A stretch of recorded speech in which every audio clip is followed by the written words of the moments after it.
So my name is Jeff MacHamer, and I'm the project manager, and I work for O'Neill Development out of Gaithersburg, Maryland. At a certain point, the decision was made to use thermally modified red oak wood from Americana in our arena. Lots of indoor riding arenas like this one don't actually have a ceiling in it. It just has a roof on it, and you'll see the beams, and maybe you'll see the insulation.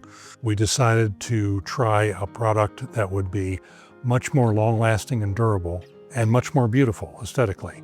And so when we were shown samples of the thermally modified wood, we loved that. And one of the particular features that was useful to us was the fact that it came without needing any stain or any kind of finish. And so that would save us huge steps in the overall schedule of the construction of the project. We looked at several different types of wood and chose the red oak. And by the time it's thermally modified, the beauty of the material is just phenomenal.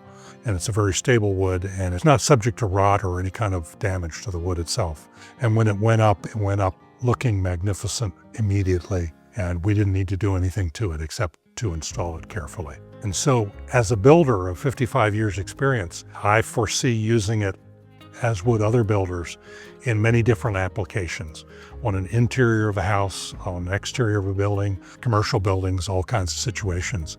The beauty of the product right away is so good that could easily be adaptable. And that's one of the things I discovered in the course of the build as we went through it.